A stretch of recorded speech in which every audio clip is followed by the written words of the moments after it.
एक महत्त्वाची बातमी आहे। समृद्धी महामार्ग तुंबलाय। शेतकरी आंदोलनामुळे वाहनांच्या लांबच लांब रांगा लागलेल्या आहे। कालपासून 4 महत्त्वाचे महामार्ग नागपुरातले ठप्प झालेले आहे। शेतकरी आंदोलन 2 दिवसांपासून सुरूच आहे।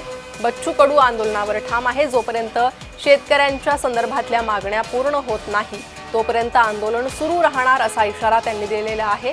तर आज मुख्यमंत्र्यांशी या संदर्भात काही चर्चा होते का आणि त्यातून काही तोडगा निघतो का याकडे लक्ष लागलेलं आहे।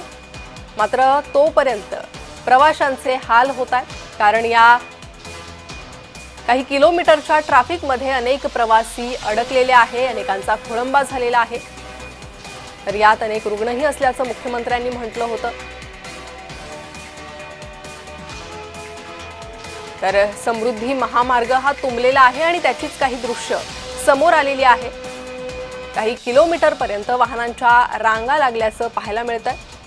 शेतकरी आंदोलनामुळे समृद्धी महामार्ग हा तुंबलेला आहे। शेतकऱ्यांच्या कर्जमाफीसाठी आणि पिकाच्या हमी भावासाठी बच्चू कडू यांचं हे आंदोलन सुरू आहे। इतर शेतकरी नेतेही त्यांच्या आंदोलनात सहभागी झालेले आहे। राजू शेट्टी, रविकांत तुपकर, अजित नवले यांचाही या आंदोलनात सहभाग आहे। त्यामुळे या आंदोलनाला आणखीच व्यापक स्वरूप आलेलं आहे। अनेक शेतकरी या आंदोलनात सहभागी झालेले आहे। त्यामुळे समृद्धी महामार्ग तुंबलेला आहे। 4 महामार्ग या आंदोलनामुळे ठप्प झालेले आहे। समृद्धी महामार्गावरील ही काही दृश्य समोर आलेली आहे। काही किलोमीटरपर्यंत वाहनांच्या लांबच लांब रांगा लागलेल्या आहे। अधिक माहिती या संदर्भात घेणार आहोत।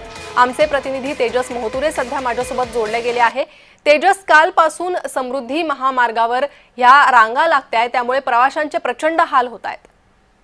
नक्कीच आपण जर बघितलं असेल तर 2 दिवस जे आहे ते शेतकरी आंदोलन जे आहे ते नागपुरात पार पडलं आणि आपण जर बघितलं असेल तर आज ज्या नागपूर हैदराबाद राष्ट्रीय महामार्गावर जो आंदोलन सुरू होतं कुठेतरी त्या आंदोलन थांबलेलं आहे तिथे आणि आता त्या ठिकाणी जे आहे ते रस्ते मोकळे झालेले आहेत। आपण जर बघितलं असेल तर 2 दिवस ज्या पद्धतीने मोठा त्रास जे आहे वाहन चालकांना आणि जे मोठे वाहक आहेत त्यांना त्रास झालेला आहे, त्या संदर्भात जर बघितलं असेल तर आता सगळे मोकळे झाल्यामुळे जे येणारे हैदराबाद असेल किंवा मग अन्य राज्यातून येणारे जे मालवाहक गाड्या आहेत त्यासाठी हे संपूर्ण रांगा सध्याच्या घडीला नागपुरात दिसत आहे समृद्धी महामार्गावर। आपण बघू शकता की रात्रीच्या वेळी हे संपूर्ण जे आहेत वाहनाच्या रांगा दिसत आहेत आणि ज्या पद्धतीने कोर्टाने जे आदेश दिलेले आहेत की या संदर्भात कुठल्याही नागरिकांना त्रास होऊ नये आणि बच्चू कडूंनी आपलं आंदोलन जो आहे तो थांबवावा।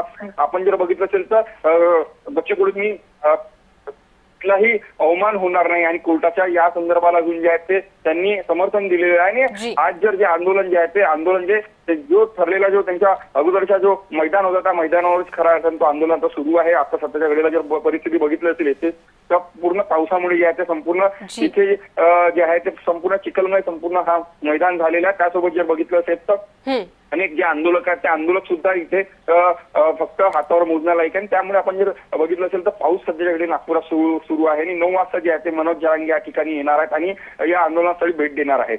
जी तेजस, तुम्ही सांगितलं तसं काही महामार्ग मोकळे झालेले आहे, मात्र समृद्धीवरील परिस्थिती अद्यापही कायम आहे का, की त्या ठिकाणीही काही प्रमाणात वाहतूक कोंडी ही सुरळीत झालेली आहे?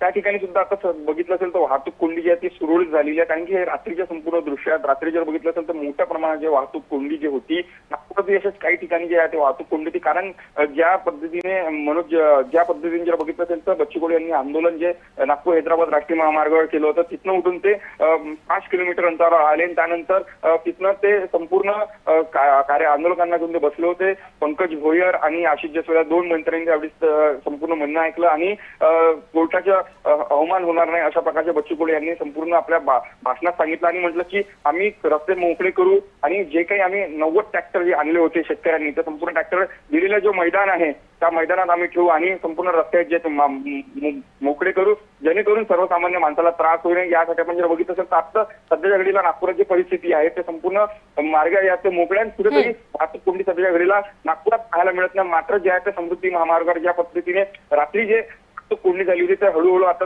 कुठेतरी आहे ते आपल्याला बघितलं असेल तर आता ते वाहतूक कोंडी सुद्धा आता मोकळी होताना आपल्याला दिसत आहे। जी तेजस, अधिक माहिती तुमच्याकडनं वेळोवेळी घेत राहू। तुर्तास धन्यवाद या सविस्तर माहितीसाठी। तर हळूहळू नागपुरातील वाहतूक पूर्वपदावर यायला सुरुवात झालेली आहे। 4 महामार्ग काल ठप्प होते। समृद्धीवरील वाहतुकीही हळूहळू पूर्वपदावर येते आहे.